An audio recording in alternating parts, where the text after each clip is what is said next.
Happy Lord's Day, everyone! Welcome to our online worship celebration. Sa araw pong ito, itaas at takilain natin ang pangalan ng ating Diyos. Dahil tunay nga pong karapat-dapat siyang alayan ng papuri sa anumang panahon, anumang pagkakataon, anumang sitwasyon, at maging anuman ang ating damdamin. Kaya tayo po ay magpuri sa ating Diyos.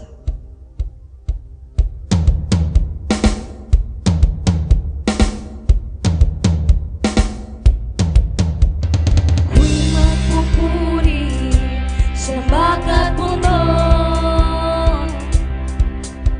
kung may alilangan sa Diyos katiyakan? Ako'y magpupuri ano man ang mangyari.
sa buhay kong puno ng alinlangan.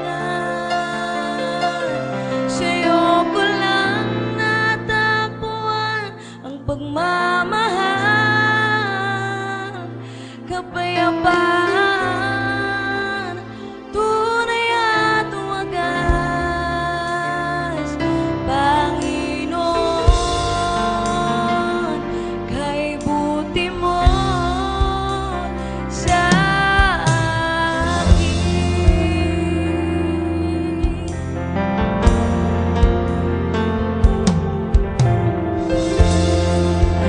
Ang tinig ko ay para sa'yo.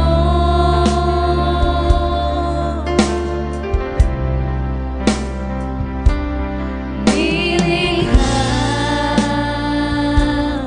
upang purihin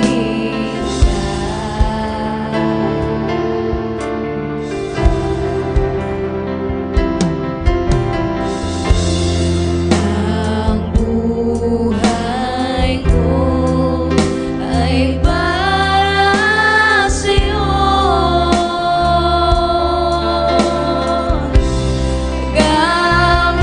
Gamitin mo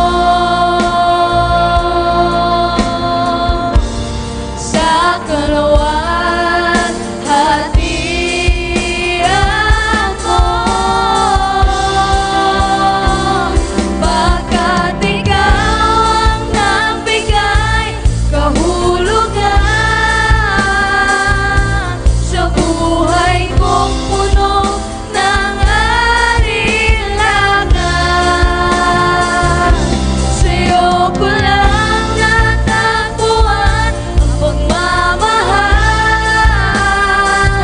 kapayapaan, tunay at wagas.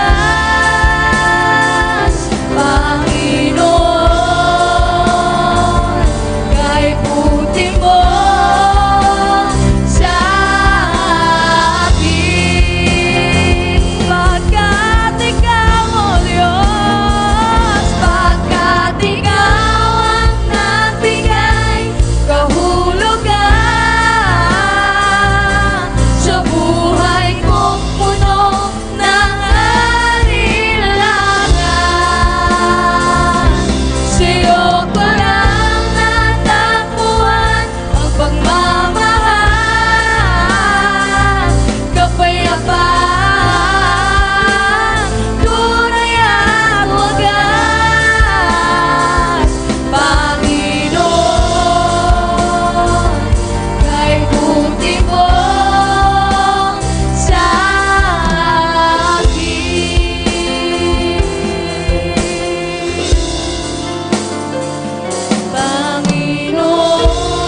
Panginoon, kay buti mo sa akin.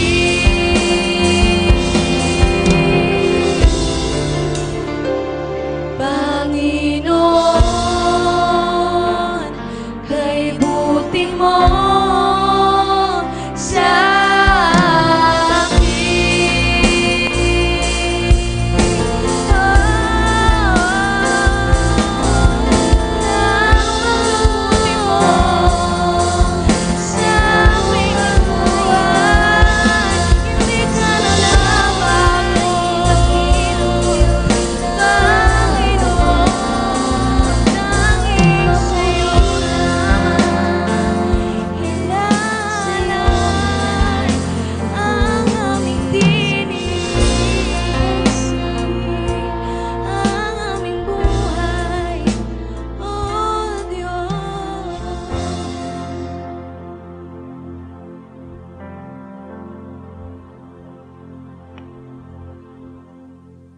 Tayo naman po ay dumako sa communion. Sabi po sa aklat ng unang Korento, Kabanata 11, talata 28 hanggang 29. Kaya't dapat siyasatin ng mga tao ang kanyang sarili bago siya kumain ng tinapay at uminom sa kopa. Sapagkat ang sinumang kumain at uminom ng hindi kinikilala ang katawan ng Panginoon, ay kumakain at umiinom ng kahatulan laban sa kanyang sarili. Sa pagtanggap natin ng simbolong ito, bilang katawan at dugo ni Hesukristo, marapatin lamang po nating siyasatin ang ating mga sarili kung tayo ba ay karapat-dapat. Nawa po, maging bukal sa ating mga puso ang paghingi ng tawad, pagsisihan ito, at kailanman hindi nagagawin. Higit sa lahat, kilalanin natin ang Panginoong Hesus, Diyos ng ating buhay, personal na tagapagligtas at uunahin sa lahat.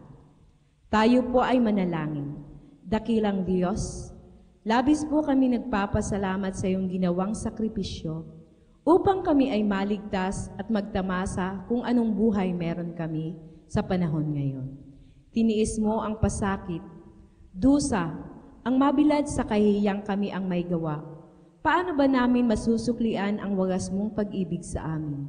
Na sa kabila ng lahat, ay pinagkarapat-dapat mo kaming maging iyong anak. Sa aming pagtanggap ng tinapay at sarong ito, na simbolo ng iyong katawan at dugon na tumigis doon sa krus ng Kalbaryo, ay pinagtitibay nito na kinikilala ka namin bilang dakilang may likha, manunubos ng sangkatauhan, at pagsuko ng aming mga buhay na kami ay naglilingkod sa iyo.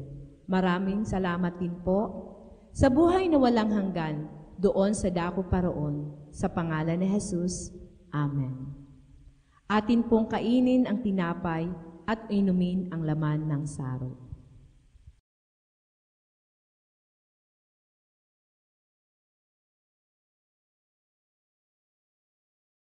Dumako naman po tayo sa ating pagbibigay. Sabi po sa Malakay 3 verse 10, "Bring the whole tithe into the storehouse, that there may be food in my house. Test me in this, says the Lord Almighty, and see if I will not throw open the floodgates of heaven and pour out so much blessing that there will not be room enough to store it." Why give back to God? Giving our tithes and offerings reflects a grateful heart that wants to give back to God a portion of what He has given us, in reality, what is already His. This is our opportunity to show God that He is first in our lives. The Bible says the purpose of tithing is to teach us always to put God first in our lives. According to Deuteronomy 14 verse 23, tithing is a reminder that God is the supplier of everything that we have. It is also God's personal invitation to an outpouring of His blessing in our lives. Kaya lang, marami ang gusto ng pagpapala pero ayaw magbigay. Marami ang gustong makaranas ng himala, ngunit ayaw namang manampalataya. Well, wala pong mangyayari sa atin kapag ganito tayo. Ito po ang katotohanan at ito ang kailangan nating alalahanin na ang pagbibigay ang tanging susi para tayo ay makaranas ng masaganang pagpapala mula sa Diyos. That's how it works. We give and He gives back. We let go of what's in our hands and He lets go of what's in His. Kaya nga, wala kang dapat pang hinayangan kapag nagbigay ka sa Diyos kasi palaging may ibabalik ang Diyos. At palaging mas malaki ang ibinabalik niya sa atin kaysa sa ating ibinibigay. Maaari niyo pong ipadala ang inyong mga tithes and offerings sa mga account numbers na makikita niyo sa inyong screen. God bless.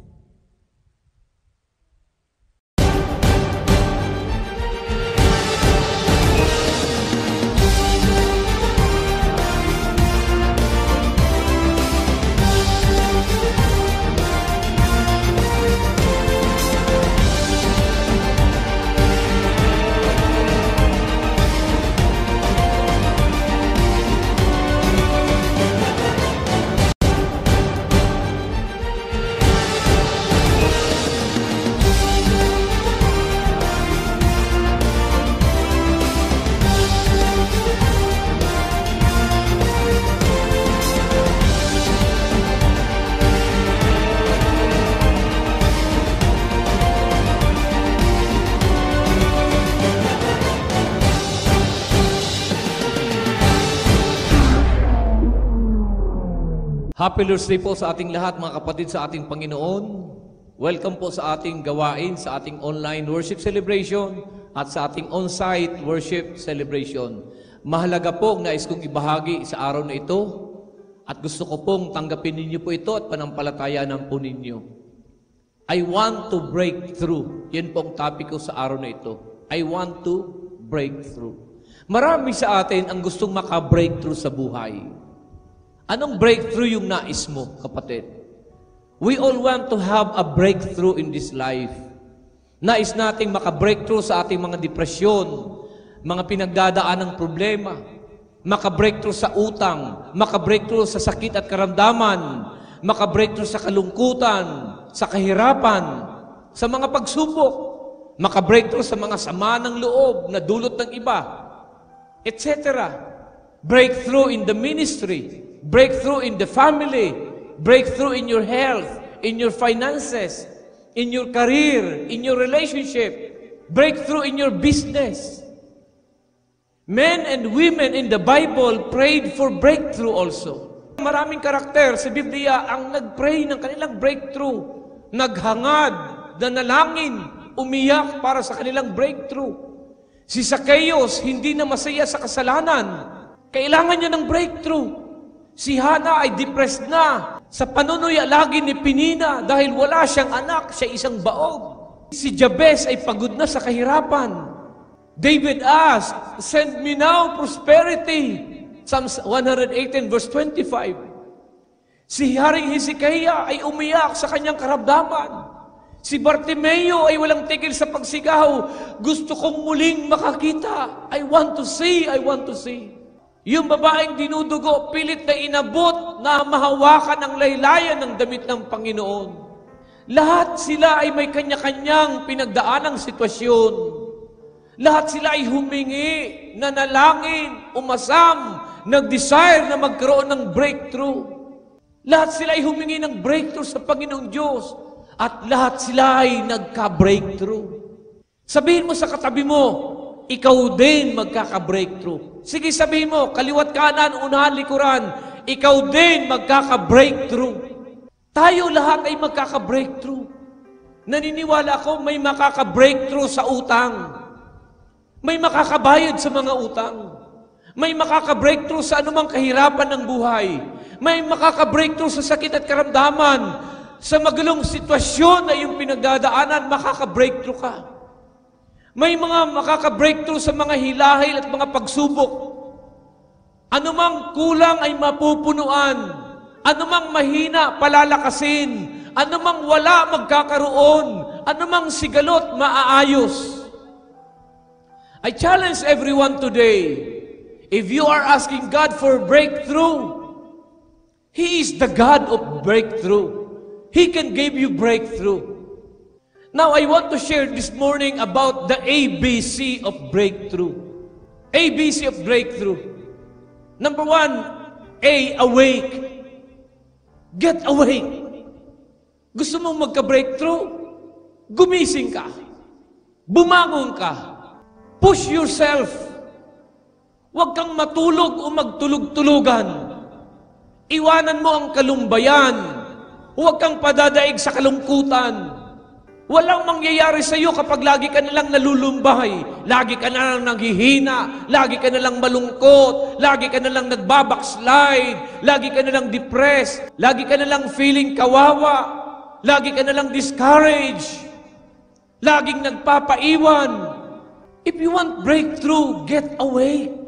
Dili ka magparaluya-luya. Huwag kang pagapos sa lungkot at dusa. Bumangon ka, kapatid. Ang pinagpapala ng Diyos ay ang mga tao na porsigido, agresibo at determinado. Nilalaban mo ang faith mo. Ang tumatanggap ng malaking pagpapala ay ang mga tao agresibo, mga seryoso at mga dedikado ang buhay. Get away. Bumangon ka. Psalms 42 verse 11, "Why is still downcast, O my soul? Put your hope in God." Bakit ka nalulumbay, aking kaluluwa? Magtiwala ka kay Yahweh. Kung gusto mong may mangyaring malaki sa buhay mo, get up, sumulong ka, magpatuloy ka. Dahil dito itaas ninyo ang inyong mga nanghihinang kamay at patatagin ang mga nangangalog na tuhod. Lumakad kayo sa daang matuwid upang hindi lumala ang mga paang napilay at sa halip ay gumaling. Sikapin ninyong makasundo ang lahat at magpakabanal sapagkat hindi ninyo makikita ang Panginoon kung hindi kayo mamumuhay ng ganito. Pag-ingatan ninyong huwag tumalikod ang sino man sa inyo sa pag-ibig ng Diyos.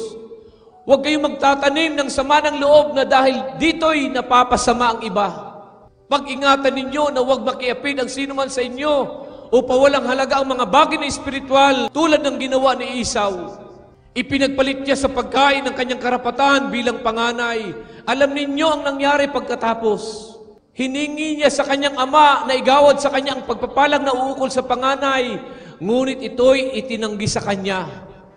Sapagkat hindi na niya mababago ang kanyang ginawa, anuman ang gawin niyang pakiusap at pagluha. Hebreo 12 hanggang 17. Salamat kung may mga tao sa paligid mo na nag-i-encourage sa iyo. Salamat kung may mga tao sa paligid mo umaalalay sa iyo, naghihikayat sa iyo, nagtutulak sa iyo. Pero sa mga panahong wala sila at nanghihina ka, sa panahong wala sa tabi mo ang leader mo, sa panahong wala sa tabi mo ang pastor mo, ang mentor mo, ang kaibigan mo, itulak mo ang sarili mo palapit sa Diyos. Tulungan mo ang sarili mo. Push yourself. Push yourself. Push yourself. We make wrong choices in life. Minsan may mga ginagawa tayo at desisyon tayong hindi tama. At some point, maaring maling lugar ang tinahak natin, maling desisyon ang nagawa natin. In the long run, nasasaktan tayo, napapaso, napipilayan. Kasi yung lugar na tinahak natin, maaaring hindi tuwid at hindi tumpak na daan. Ang mga pilay at paso natin ay pampagising lang. Bumangon ka. Get yourself awake. Dahil dito'y itaas ninyo ang inyong mga nanghihinang kamay at patatagin ang mga nangangalog na tuhod. Lumakad kayo sa daang matuwid upang hindi lumala ang mga pang napilay at sa halip ay gumaling. Hebreo 12. Kapatid, lumakad ka lang sa daang matuwid, gagaling ka. Huwag ka lang hihinto, lumakad ka lang sa daang matuwid at lalakas ka. Isaiah 60 verse 1, Arise, shine, for your light has come. The glory of the Lord is risen upon you. Efesos 5:14, kaya't sinasabi, gumising ka, ikaw na natutulog. Bumangon ka mula sa libingan at liliwanagan ka ni Kristo. The ABC of breakthrough. A, awake. Bumangon ka. Get yourself awake. B, break. Allow God to break you. Maraming gustong basagin ang Diyos sa buhay natin, kapatid. Ang kasalanan, pagmamataas, yung ugaling kaya mong mag-isa, independent spirit, pride, pagre-rebelde, arrogance, pagiging pasaway, mareklamo, mayabang, mapagmataas, etc.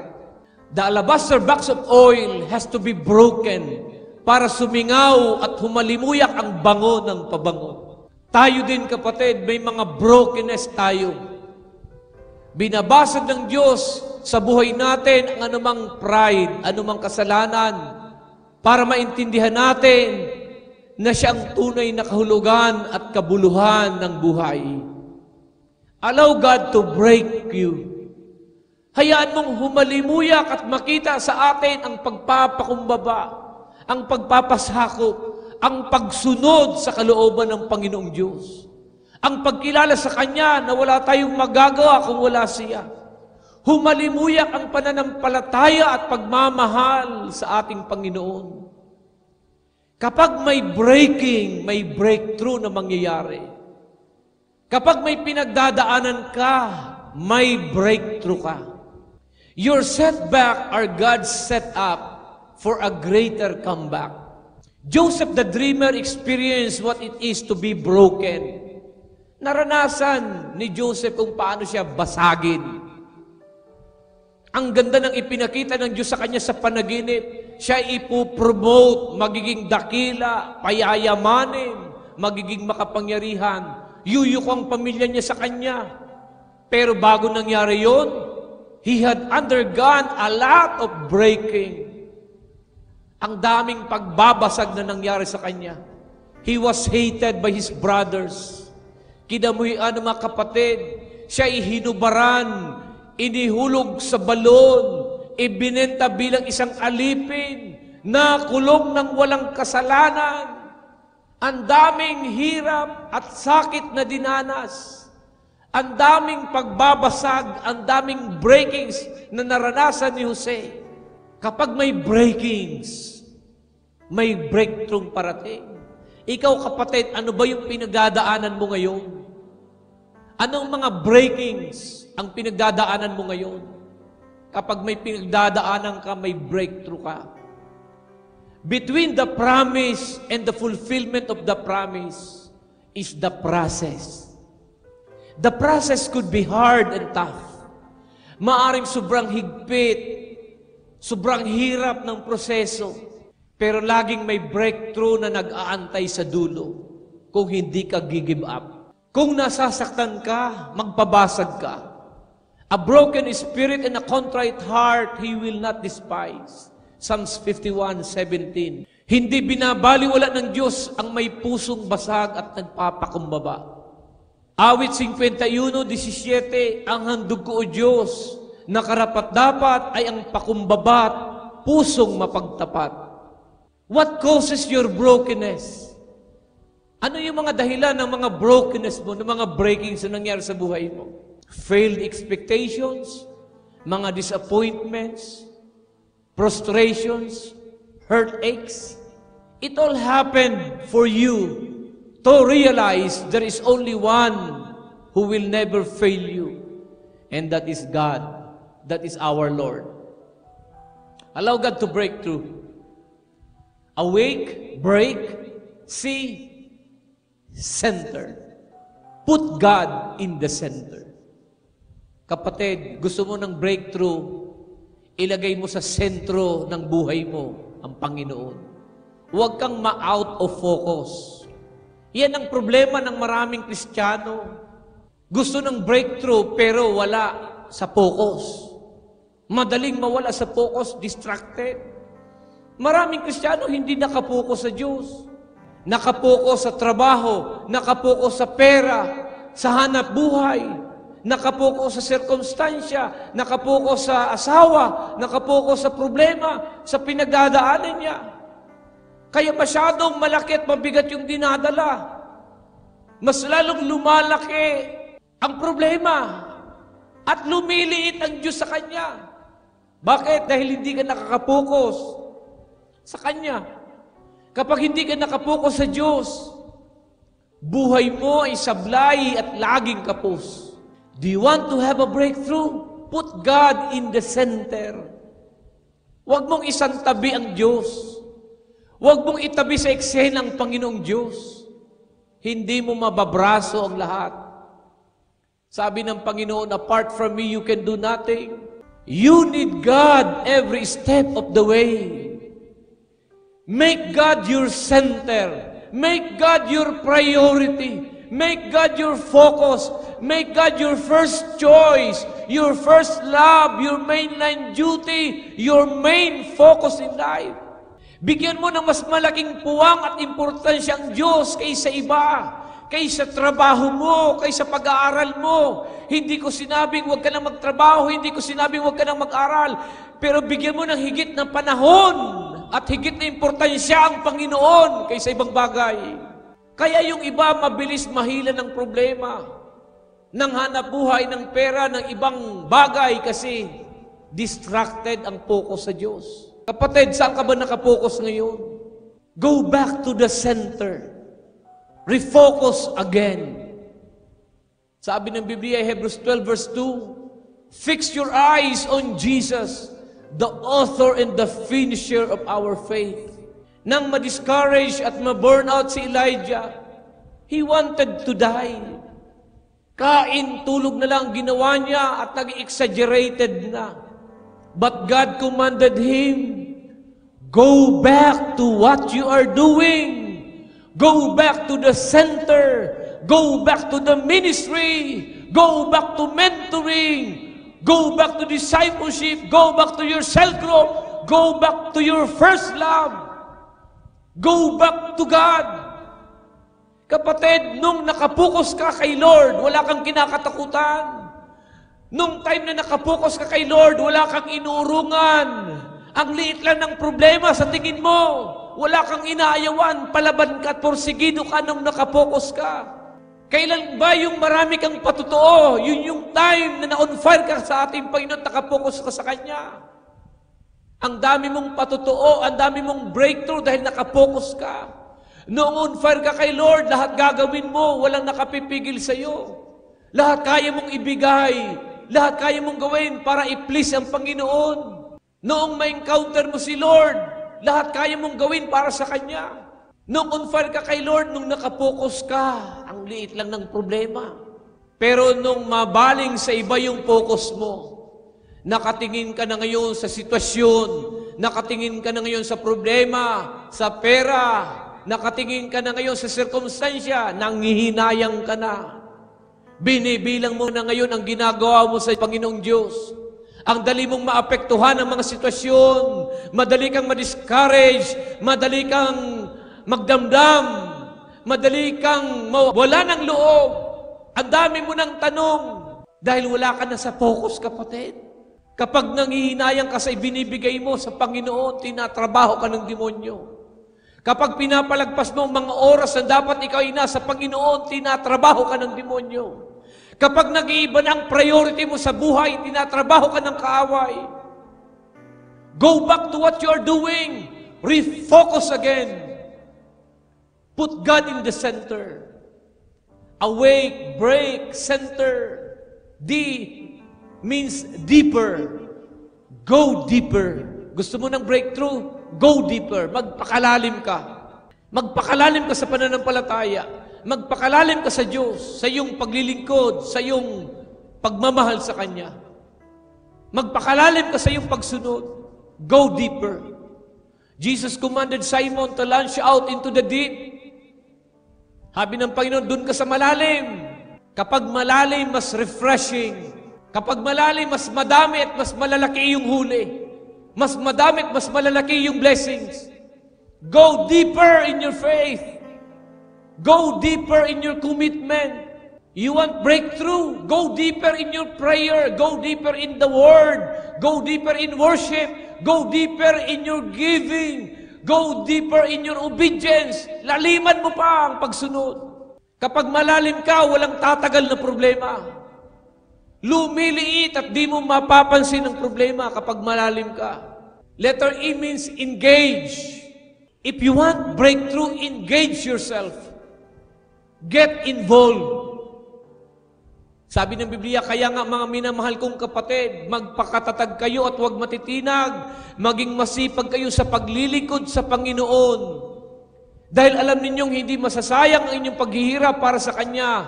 1 Corinto 15:58. Get involved if you want breakthrough.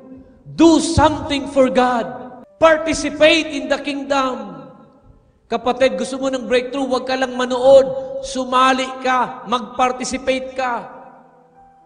Umaksyon ka, mag-involve ka. Lahat ng ginagawa mo sa kingdom ni Lord, yan man ay sa ministry, sa man of God, sa church, sa kapatiran, lahat ng yan ay seed mo. Lahat ng yan ay buto mo. Hindi yan kawalan.